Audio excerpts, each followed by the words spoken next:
Konačno se vratismo tamo gde nam je mesto. Hteo sam samo da ukažem na nešto što smatram da nije u redu. Juče su bile konsultacije kod predsjednice Skupštine i zamenika predsjednika i mene je to iznenadilo u negativnom smislu, da niko nije došao ni od predstavnika ni jedne stranke, sem mene. Ja sam, nažalost, predstavljao komplet Skupštinu. Jer jedini sam bio na tim konsultacijama i tu se kratko porazgovaralo. Doživeo sam to kao neki oblik bojkota. Ne znam o čemu se radi, ali mislim da nije u redu. Hvala. Zahvaljujem Popoviću.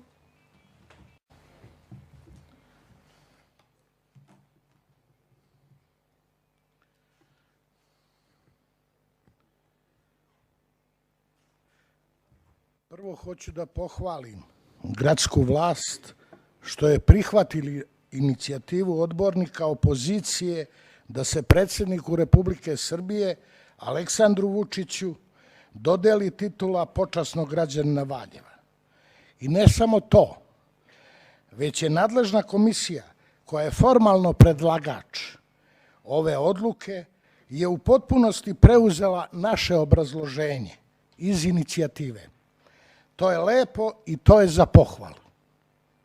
Međutim, postoji i druga tamna strana medalje, gde se vlast u Valjevu nije proslavila i gde je ponovo pokazala da ne ume da poštuje neistomišljenike. Dokaz je to je činjenica da komisija koja formalno stoji iza ove odluke kao predlagač i koju je formirao gradonačelnik nema u svom sastavu ni gospodina Đorđa Pavlovića, ni mene koji smo kao odbornici opozicije predložili ovu odluku. Smatram da je bar jedan od nas dvojice morao biti član komisije. Upravo iz razloga što smo mi podneli inicijativu koja je u celosti prihvaćena i zbog koje danas donosimo ovu za naš grad važnu odluku. Nažalost, vlast je propustila dobru priliku da pokaže lepe manire. Da podsjetimo, gradski vlastodršci se diče time da se fino ponašaju, pa su zbog toga i sajt grada Valjeva nazvali Lepa reč Valjeva. Doduše, još uvijek nisam dobio odgovor ko je uzurpirao sajt grada koji pripada svim odbornicima, a ne samo gradonačelniku, ali sam zbog toga već preduzeo odgovarajuće mere i nije za ovo prilika. Hvala. Zahvaljujem se. Željko Trifunović. Ne bih se složio u svemu sa prethodnim govornikom. Naime, ovaj predlog, to jest inicijativa, kako se ko već naziva, nije potekla od Socijalističke partije Srbije, nego od dva odbornika koji su u koaliciji. I to mora da razjasnimo i medijima i sve. Predlog ovaj podneli su Đorđe Pavlović i Dragan Popović, a ne ni SPS, ni Jedinstvena Srbija. Mi jesmo, pripadamo toj koaliciji, nismo nezavisni odbornici, ali nas dvojica smo svojim potpisima podneli ovu inicijativu. Tako stoji u predlogu. I molim da to svi ostali odbornici i govornici imaju u vidu. Hvala. Zahvaljujem. Izvolite Popoviću. Ja se izvinjavam što se javljam s obzirom da sam jedan od predlagača da se predsjednik Republike proglasi počasnim građaninom Valjeva. Naime, ja se ne mogu složiti sa gospodinom Đorđem Pavlovićem koji je sa mnom potpisao ovu inicijativu, jer smatram da ako sam nešto potpisao, zato moram i glasati. On ima pravo na svoj stav i socijalistička partija, to jest odbornici, imaju pravo na svoj stav. To je sasvim u redu. Ja samo hoću da kažem da ja za ono što sam predložio, ja ću to i glasati. Hvala. Zahvaljujem se. Nebojša Tadić, član 101, ispravka navoda, izvolite. Branka javlja. Molim vas, imam primedbu na rad, na vaš rad, predsednice. Neću da dozvolim da se degradira ovaj predlog i ovakva rasprava se vodi. I zahtevam da ovog trenutka, molim vas, ja govorim, ja sam Đilkoš, da vas podsjetim. Ja zahtevam da ovog trenutka prekinete ovu diskusiju i stavite ovaj predlog ozbiljan koji sam potpisao na glasanje. Samo doktorka Branka.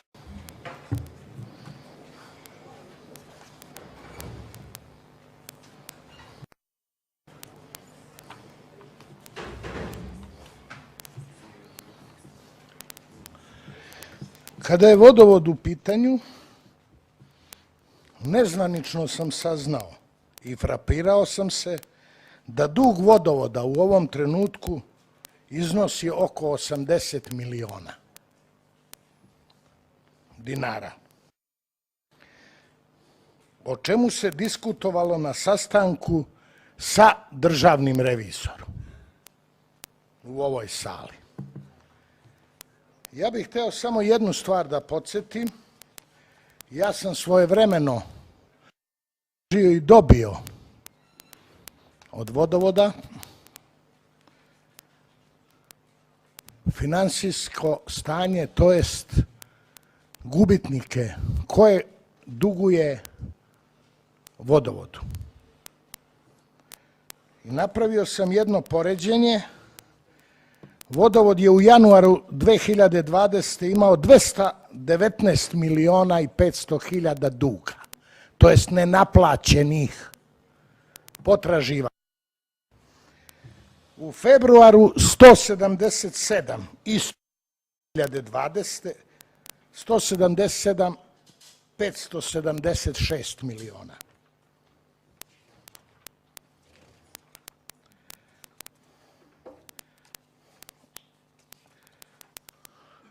Takođe u januaru 2021. imao je potraživanja 253 miliona. Znači razlika je bila 33 miliona više potraživanja, to jest veći broj dužnika. 33 miliona 800 i nešto hiljada. U februaru ove godine je imao potraživanja 228 miliona, 713 hiljada. Razlika u odnosu na februar prošle godine je 51 milion. Što me zabrinjava da su tako velike cifre, a ništa se ne preduzima. To znači da je ozbiljno ugrožena likvidnost ovog preduzeća i da mi građani imamo razloga da strahujemo za vodosnabdevanje i da očekujemo poskupljenje da ne bismo ostali bez vode za piće. Jer najlakše je kad su gubici da se to prebaci na grbaču građana. Mene interesuje da se direktor izjasni šta su do sad naplatili, šta su pokrenuli, jer moram da podsjetim građane Valjeva i odbornike da ovi dugovi zastarevaju za godinu dana, jer to su komunalne usluge. Odmah da razjasnimo da niko nema pravo da se igra sa preduzećem koje je od vitalnog značaja za funkcionisanje grada. Jer, gospodo draga, ukoliko niste znali, voda je život. Direktore, ako je prethodno tačno, mene zanima šta planiraš da preduzmeš po tom pitanju. Hoću javnost i da podsjetim da kad sam tražio ovu informaciju, pre par meseci, da sam očekivao da ću dobiti i predlog šta će uraditi po pitanju toga. Na tom spisku ima i veći broj dužnika koji duguju više milionske iznose, a ima ih i oni koji duguju stotine miliona. Pa direktore, sada izvoli da naplatiš ta potraživanja vodovoda. Tako ćeš eliminisati dug vodovoda, će vodovod obezbediti sredstva za nova ulaganja i nove investicije. Će građani konačno doživeti pravdu, jer nije fer da samo oni izmiruju svoje obaveze, a da drugi budu privilegovani i da ne moraju da plaćaju vodu bez ikakvih posledica. Hoću da direktor, odbornik i građane obavesti o tome koliko je do sada tih velikih dužnika otplatilo svoje dugove. A protiv koliko dužnika je pokrenut postupak pred javnim izvršiteljem i koliko ima dužnika čiji je dug pušten da zastari.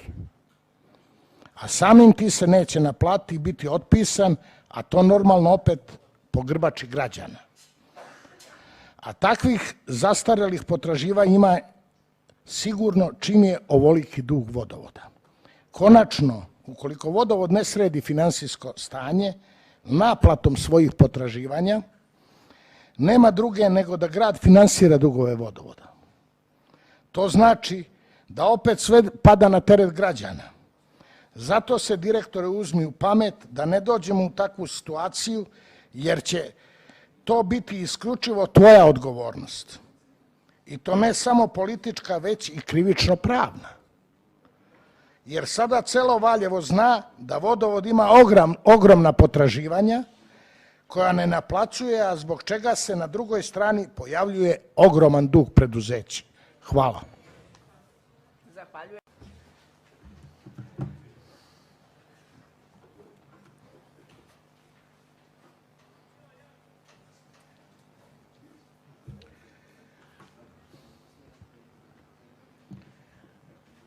Kad je u pitanju poslovanje toplane, ipak moramo malo vratiti se i unazad, jer jedno drugo vuče, nema prekida. Ja bih hteo postavim neka pitanja da bi odbornici i građani Valjeva mogli da dobiju odgovore od gospodina Gagića, sadašnjeg direktora, a radi se o tome da je svojevremeno pokrenut pilot projekat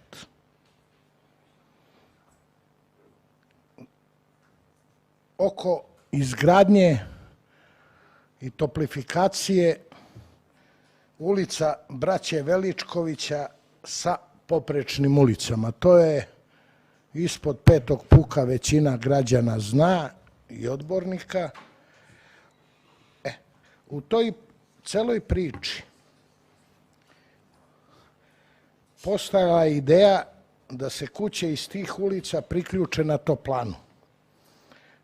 To je trebao da bude takozvani pilot projekat, koje je toplana platila za projekat oko 2,5 miliona dinara. Međutim, ja sam dobio informacije da je cela priča stala zbog toga što je cena ovog pilot projekta priključenja 25 domaćinstava je bilo u pitanju, bila nenormalno visoka, blizu 50 miliona, što je značilo 2 miliona po domaćinstvu, velika cifra. I onda su građani zbog toga odustali. Naime, izgradnja podstanica za priključenje na toplanu bila je papreno skupa. Za svaku kuću je morala podstanica. Toplovod je tu došao do raskrsnice Braće Veličkovića i Vlade Zečevića. Mislim da se dotle je došao priključak. Odatle je trebao da ide još par stotina metara. Da biste razumeli, reći ću vam da je od građana traženo da se za 25 podstanica izdvoje sredstva u ukupnom iznosu od 15 miliona. Kasnijim proverama se ispostavilo da sve referentne kuće 25 tih podstanica naplaćuju ukupno oko 5 miliona. Dakle, stvar je jasna. Neko je hteo da naplati od građana 10 miliona, više nego što je potrebno da bi se oni priključili na toplanu. I šta je krajnji rezultat? Građani se nisu priključili na daljinski sistem grejanja, toplana nije uvećala svoje prihode, povećanjem grejne površine po koju pokriva, a Valjevo je nastavilo da se guši u zagađenom vazduhu. Ja ću nastaviti da se bavim ovim pitanjem i tražit ću odgovornost od svih u toplani koje stoji iza ovakvog katastrofalnog ponašanja. A ko je odgovoran što je bačeno 2,5 miliona dinara za pilot projekat priključka 25 kuća? Takođe imam jedno pitanje koje smo izgleda svi zaboravili. Svojevremeno, kad je toplana građena, svi mediji su objavili da je to najsavremenije, najbolje, sve, i tad je montiran kotao od 30 megavata u toplani. Taj kotao je tad rečeno da će raditi na mazut i na gas. I to je bilo kao neka novina. Objašnjeno je sad će raditi mazut, trošiti, kad dođe gas, normalno preće na gas. Međutim, pre određenog vremena svi se sećamo da su uložena sredstva da bi taj kotao prešao sa mazuta na gas. Istina, gradonačelniče, istina, debela istina. Ja se pitam kao odbornik u ime građana, ko je tu šta radio? Ne govorim ni o kome imaju, ko treba da pokrene, ja govorim građanima, ja govorim odbornicima, govorim gradonačelniku koji je predstavnik izvršne vlasti, da se utvrdi ti troškovi. Ima tu vršilac dužnosti direktora, nek prikup... Izvinjam se, nek se utvrdi činjenično stanje, jer mi ne možemo samo ajmo na budžet. Čim je negde toplana, ne može da stane sa radom. I onda je to neka vrsta, po meni, ucene. Tamo je gubitak, ajmo na budžet da se daju pare, jer građani moraju da se greju. Očekujem da ću dobiti prave informacije, to je građani Valjeva. Hvala vam. Zahvaljujem se odborniku. Meni je 70. Bez dobar.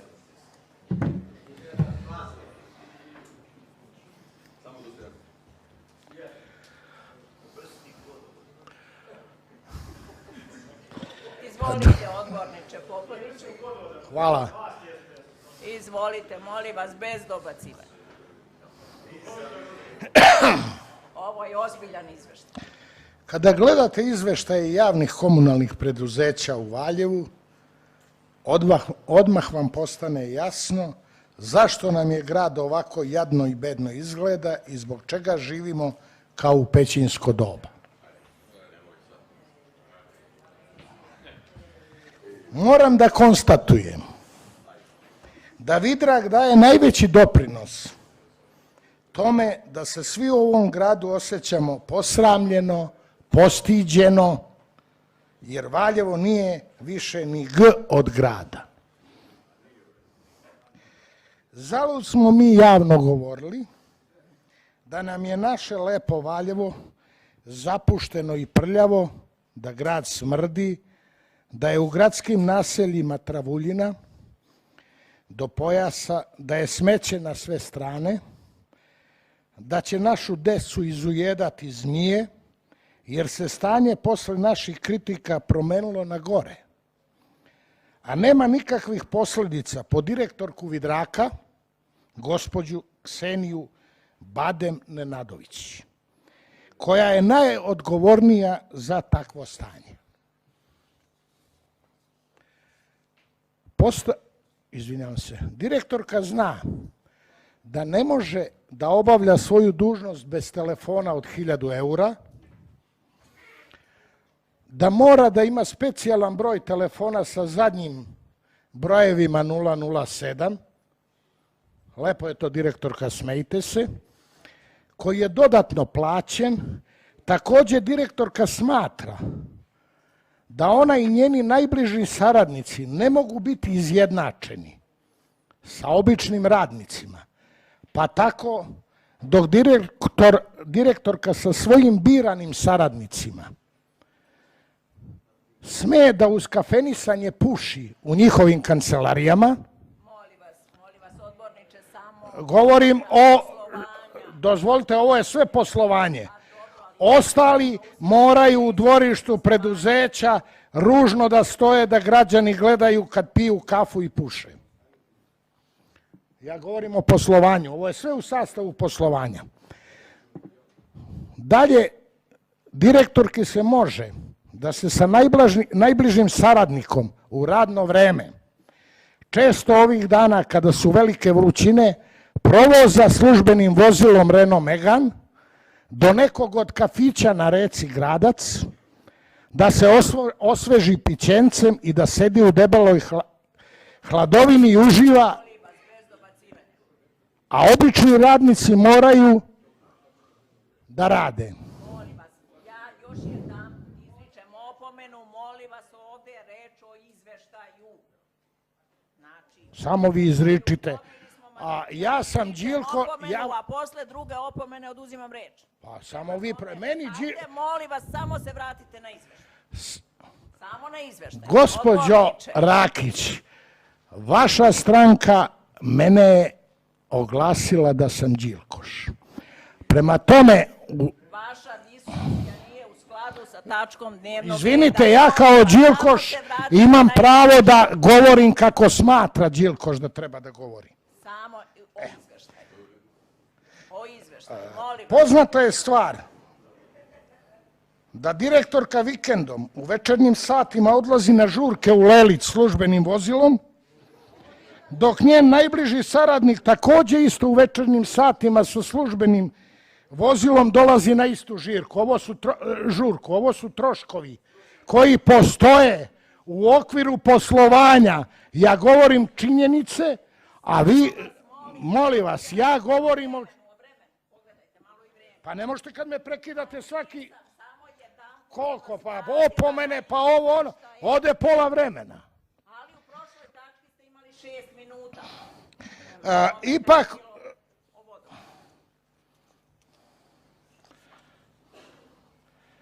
I to sve radi saradnici po odobrenju direktorke.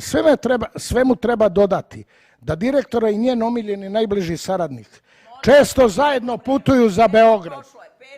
Pa pola ste mi uzeli. Ma jeste, da nemojte da se raspravljamo. Ne želim da pravimo scene za vreme Skupštine. Sa jednog od tih putovanja nedavno je saradnik direktorke pozvao iz Beograda telefonom radnika u upravi da uzme službeno vozilo sa parkinga upravne zgrade i ode kod njega kući da bi mu dovezao majku na posao. Je li je bila vrućina? Pošto je prošlo, znači vreme, da vas isključim. Hajte, molim vas, da ne radimo to, završite. Dozvolite mi da završim ako mogu da... Ja ne mogu za 5 minuta da pročitam ono što je za minut. Zato što me prekidate i stalno držite mi predavanje. Javite se 2 puta. Javit ću se ponovo da nastavim. 6 minuta i više od 6 minuta. A javit ću se jer ste mi uzeli bar 3 minuta vašom pričom. Nisam uzela uopšte, nije tačno. Šef odborničke grupe Srpske napredne stranke Radojica Rstić, izvolite. Pošto moj drug Radojica ili nije čuo ili nije hteo da čuje, ja ne proganjam gospođu Nenadović. Sve što sam rekao to je rađeno u radno vreme. Prema tome, ja kritikujem njen rad za vreme radnog vremena i korišćenje resursa Vidraka van onoga što sleduje. Ta firma nema pravilnik o korišćenju vozila, možda se radi kako hoćeš, to traje godinama, niko ne preduzima.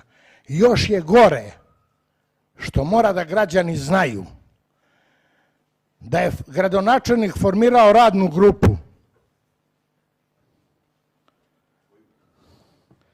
Sad ću vam reći. Samo moment. Ne.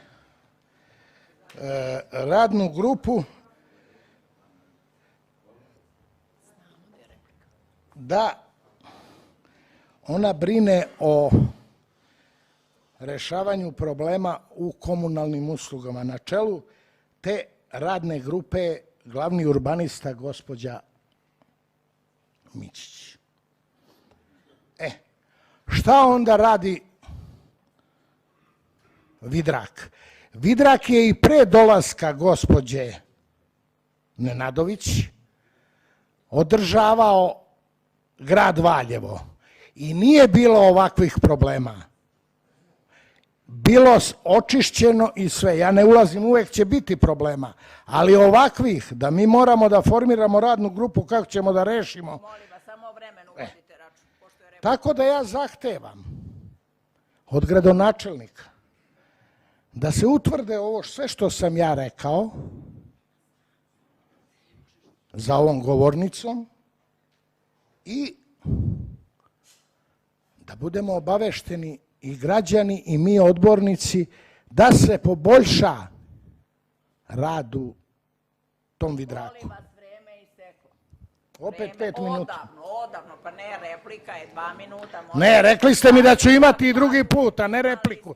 Pa nemojte predsjednice gledati. Ja se zahvaljujem uvaženom, poštovanom odborniku Popoviću i reč dajem odborniku. Pa više vi govorite nego ja. Ivani Petarić, dovoljno ste rekli, dovoljno smo čuli, imat ćete mogućnost da vam direktorka odgovori na pitanja.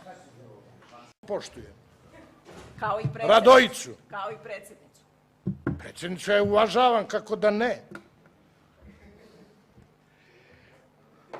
Pošto moram dvojici da odgovorim jer su me obojica pominjali. Samo u 2 minuta. Pokušaj. Ne može to u 2 minuta za 2 čoveka. Pa ne može, 2 i 2 je 4, nije 2 i 2, 2. 2 minuta, može.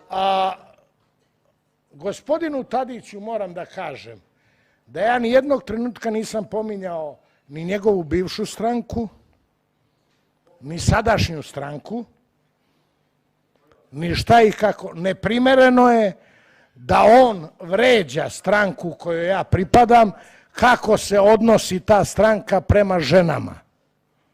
To je vrlo neprimereno i vi niste dali opomenu.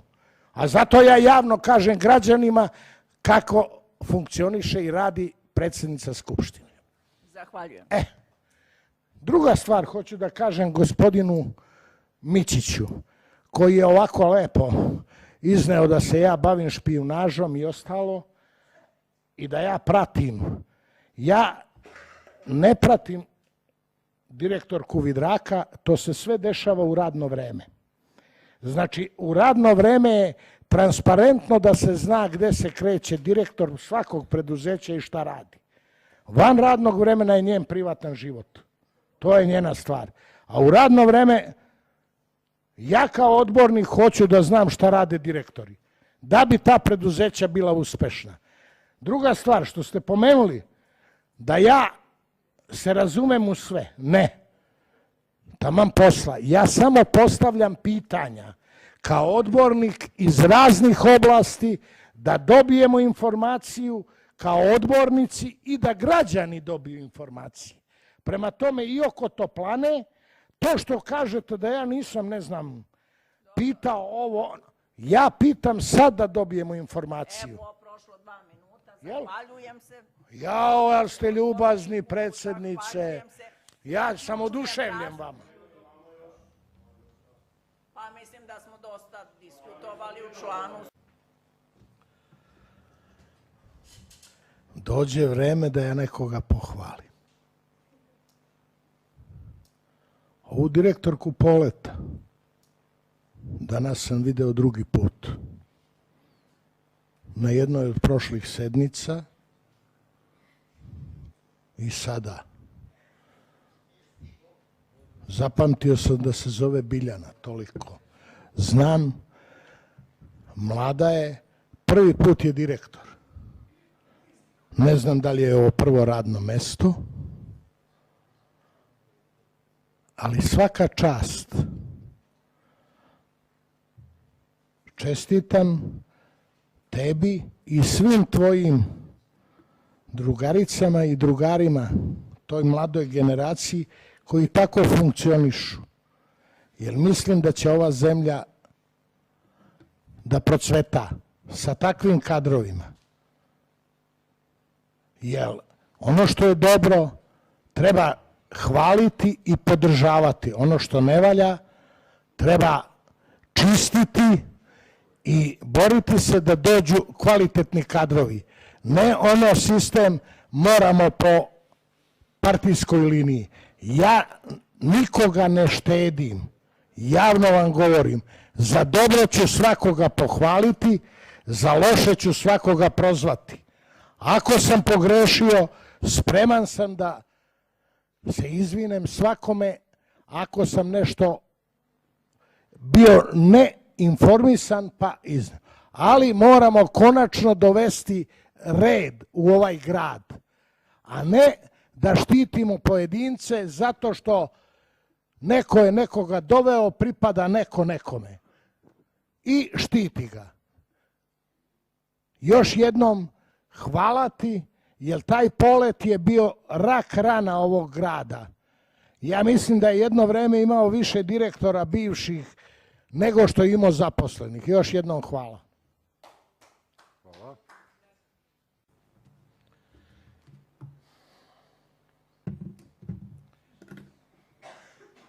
Ovo dođe kao drugo poluvreme.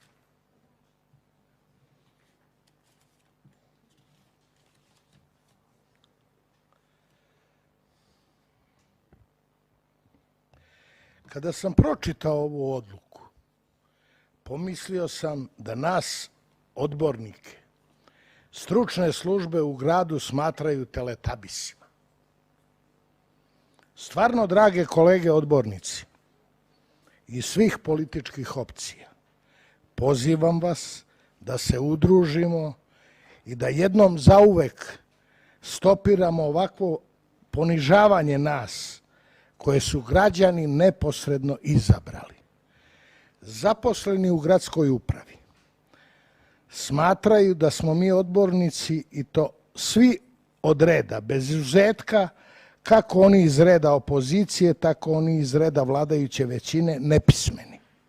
Ja bih zamolio da govorite u svoje ime, a ne u ime Ti činovnici, množine.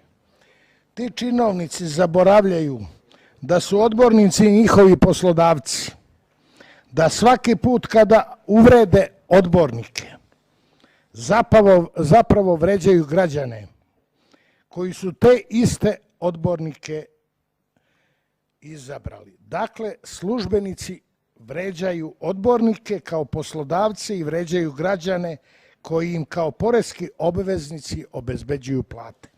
Odakle meni da nas odbornike činovnici u gradskoj upravi smatraju neznalicama koje treba šišati kao ovce? Slušajte sad dobro. Kaže u obrazloženju ove odluke u članu 4 nacrta ugovora da se poslovni prostor u Prešernovoj na vrh Pretog Puka daje apoteci da bi se obavljala delatnost za koje je ta ustanova osnovana.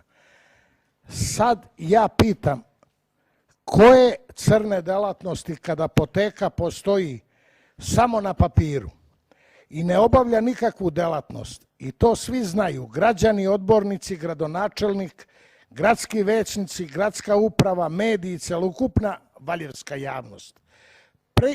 Pri tom, mi odbornici smo već donosili odluke da grad plati dugove apoteke, oko 3 miliona mesečno, koja je nesposobna da samostalno funkcioniše i izmiruje svoje obaveze. I upoznati smo sa situacijom vezanom za tu ustanovu, a sad nam se potura da donesemo ovakvu odluku kao da ništa ne znamo. Prema tome, polazi se od toga da su odbornici ili izlapeli pa se ničeg ne sećaju, ili nemaju pojma ni o čemu pa ne znaju ni za kakve odluke ranije za šta su glasali. Nedopustivo je i jedno i drugo, a nemojmo ljudi da to dozvoljavamo. Potpisnik ove odluke kao obrađivač je gospođa Jelica Stojanović ispred odeljenja za imovinske poslove. Ja javno pitam gospođu Jelicu kako je pored svega rečenog smela da pripremi ovu odluku i nacrt ugovora. Hoću da nam ona javno kaže da li je ovakvom odlukom i ugovorom laže odbornike po svojoj volji ili opredeljenju ili joj je neko to naredio. U kom slučaju mora reći o kome se radi i ko je tražio od nje da ponižava odbornike na ovaj način. Uz sve to, gospođa Jelica Stojanović podmeće i gradonačelniku da potpiše nezakonit ugovor, jer ga je ona pripremila i kao nezakonitu odluku. Upozoravam i gradonačelnika dobronamerno da je ugovor nezakonit pre nego što ga potpiše i da ne bude posle da nije znao, jer mu nije poznato šta rade njegovi saradnici i stručna lica. Ovakva odluka je vrhunac bezakonja, samovolje i bahatosti jednog službenika koji nas pravi budalama na očigled celokupne valjevske javnosti.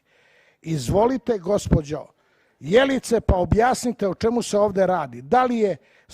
Da li svojevoljno ponižava te odbornike ili to radite po nečijem nalogu i po čijem?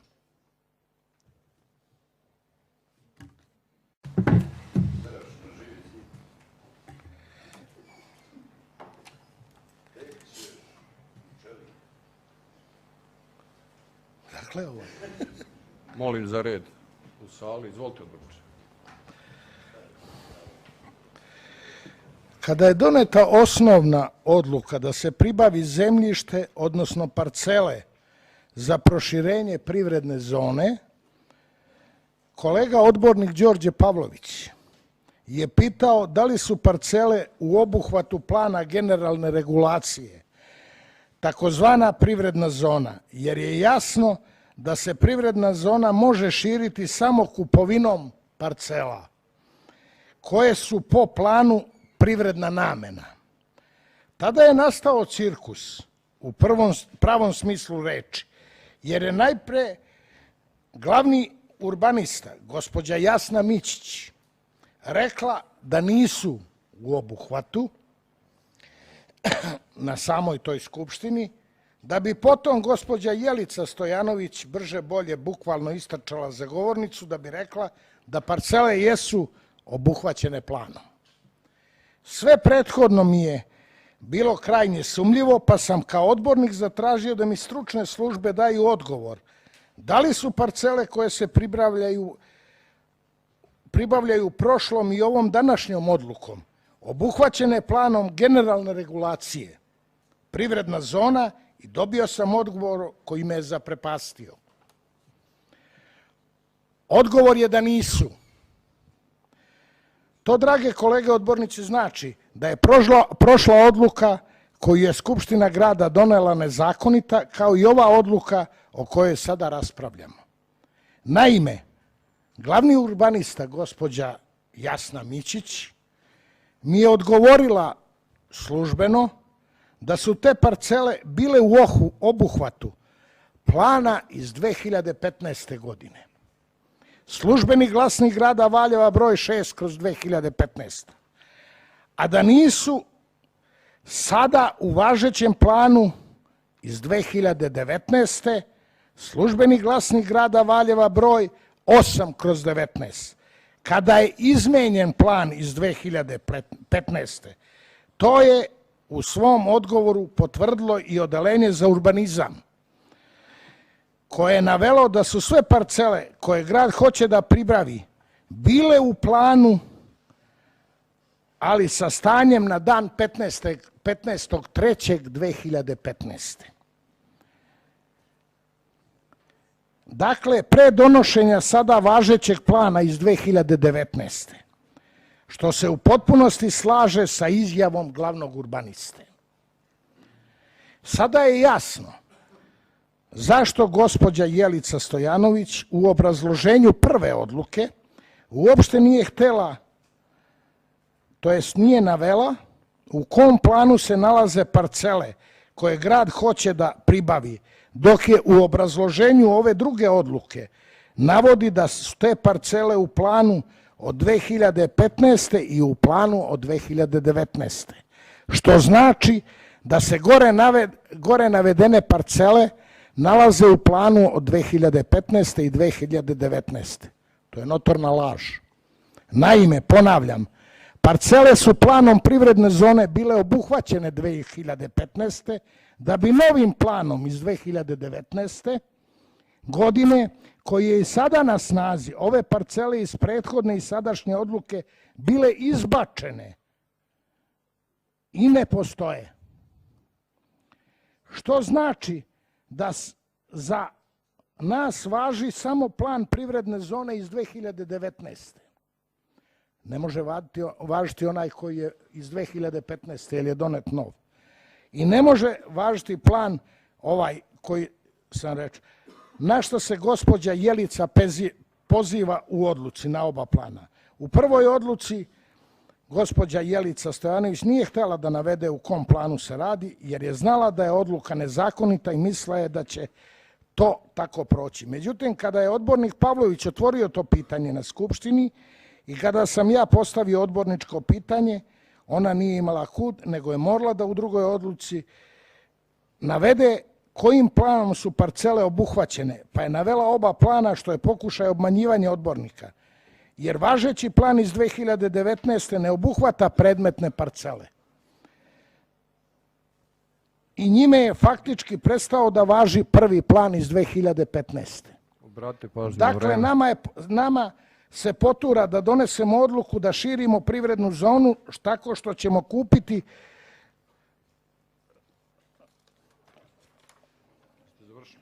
samo moment, izvinjavam se, parcele koje nisu po planu privredna namena. Gle čuda, obe odluke obrađuje gospođa Jelica Stojanović. Ovo nije prvi greh. Molim da završavate. Evo, minut. 5,5 minuta. Pored toga, hoću da napomenem, da čitam iz medija da je pravobranilac morao da tuži grad i Republiku Srbiju, da vas obavestim, zbog nezakonite odluke i ugovora koji je napravljen vezano za parcele. Konačno iz medija sam saznao da u postupku eksproprijacije Molim da završavate. koja se vodi... Prošlo je više od minuta.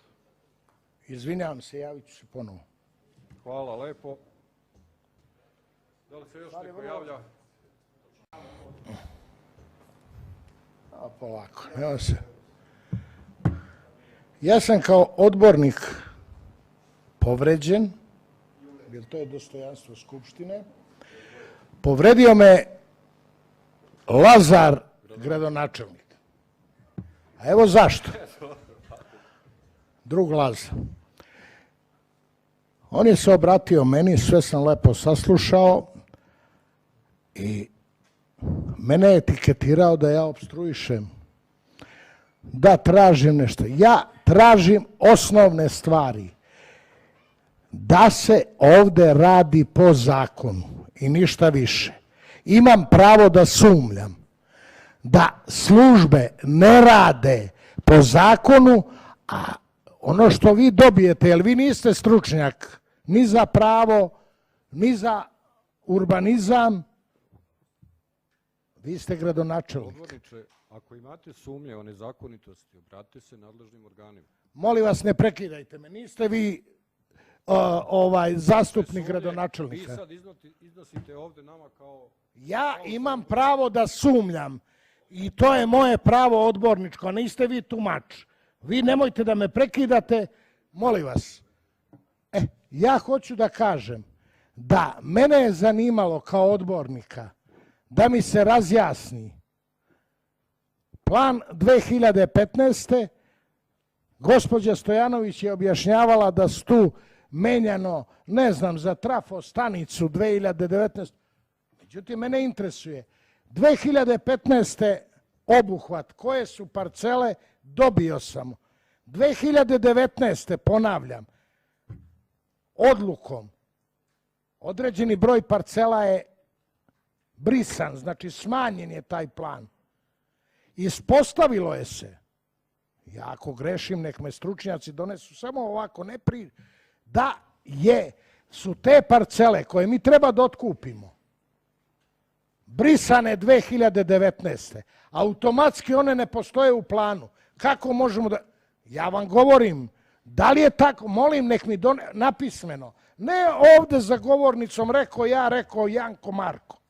Prema tome, to me interesuje. A sve ostalo, dolazak investitora i sve, to normalno da podržavam i ne želim da neko ovde stavlja meni da ja pokušavam svojim delovanjem. Ja samo upozoravam da se ne nađemo u situaciji da budu odluke nezakonite zato što je neko obmanuo gradonačelnika, nije mu tačno dao, pa smo došli u tu situaciju. Hvala. Hvala. Odbornik Vitorović.